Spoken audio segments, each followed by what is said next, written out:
Welcome to How to Name Your Characters, because I am sick of seeing all your shitty ass names. To be clear, when I say how to name, we want unique names. I don't mean literal unique names like Katniss and Hermione and that are really identifiable.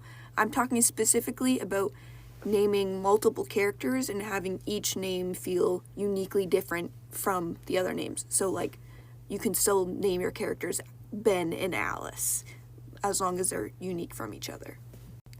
So the first step to do that is to look at the physical shape of the name. So here, for example, we have Ben and Kyle. If you look at the shape of them, Ben has a tall letter and then two little letters. Kyle has two letters that go up and one letter that goes down, and then the E is in the middle. So if you actually look at the physical shape created on paper, those are two completely different shapes. So you would never mix up Ben and Kyle when you're just quickly scanning the page. Whereas if you had a character named Ben and a character named Tom, those look very, very similar. If you just look at the shapes, you can't tell which one's Ben and which one's Tom. So scanning really quick across a page, you might mistake Ben for Tom. Similarly, the length of the name affects the shape. So obviously Ben is a really, really short word and Montgomery is a really, really long word. You would still never mix these up visually just due to the straight up length of them. You can actually take this even a step further and look at the actual shape within the letters. So here we have Ben and Sam, which I consider to be visually the same name because the B creates kind of an 8 shape and the S also creates an 8 shape. The E and the A in Ben and Sam, those both create kind of a circle with a line through it, and the N and the M obviously are a rounded shape, so those visually look the same. So if you were to scan a page really quickly, Ben and Sam would be the same name and would be basically indistinguishable. Do not follow the plot triangle. This way of plotting is extremely vague, especially when you're summarizing big portions of the story into 2 words: rising action, falling action. Rising action and falling action aren't necessarily untrue, but they aren't indicative of all of the little plot beats that are in between those. The disaster, the aha moment, the lowest point where, you know, your character's really depressed and trying to get through it. And for some reason, it puts the climax before that, but really, in my head, it would be after the quote-unquote falling action. When it comes to the rising action, you have things like fun and games. You have the midpoint, which is like one of the most important plot beats. You have your first plot point, your first pinch point. You have a lot of stuff in there.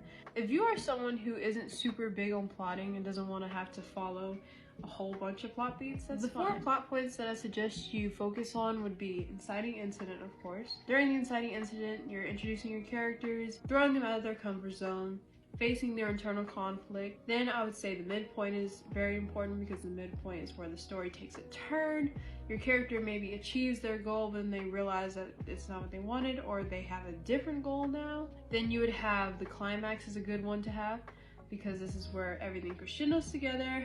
It's usually maybe some big battle or just really a tense moment where your character's internal conflict, external conflict are coming all together, and then the resolution where you tie up your loose ends back to a place of peace after the climax. Can you give some tips for young writers? Yes, here are the tips that helped me the most when I was first starting out for writing for the first time. Number 1, don't edit at all until you're done with your first draft. First drafts are supposed to suck. They're basically just you telling the story to yourself.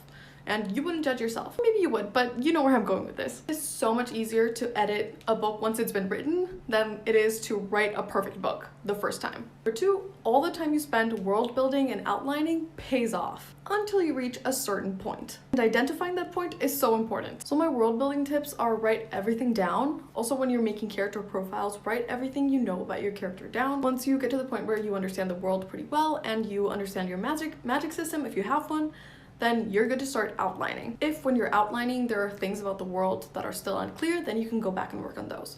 But if you just keep going and keep going, world building will suck you in. It can become kind of a vicious cycle where you're telling yourself that you're making the book better because you're doing all this research that you're gonna need, but what you're really doing is putting off the most important part, which is actually writing. Number three, reread your favorite books as a writer. There's a huge difference between reading books as a reader and reading books as a writer. Reading books as a writer means that you pay attention to things like sentence structure, how long chapters are, how long paragraphs are. It's about paying extra attention to the craft of writing.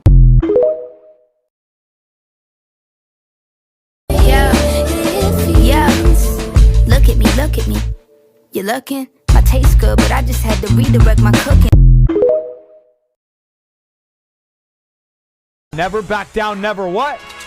Never give up. Never back down, never what?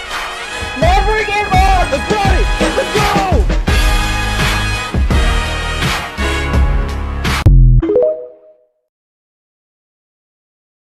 So I got some questions of how I outlined my newest novel, which I posted in a video recently. So I thought I'd give you guys a little walkthrough of how I outlined this novel. Obviously, I'm not going to give everything away, but in my outline, I have a working title, a high concept premise, which is a 1-paragraph summary describing what happens in the book and to who, the setting, the main characters, and what's most important to me, the main characters' arcs. And then after the characters, I focused on the actual plot of the book, so I divide that into the plot threads that I want to follow throughout the book, and a scene-by-scene outline, which sounds crazy, but I can't go back since I've started doing that. I'd love to go into this in more detail, but I think that's all I can fit in this video.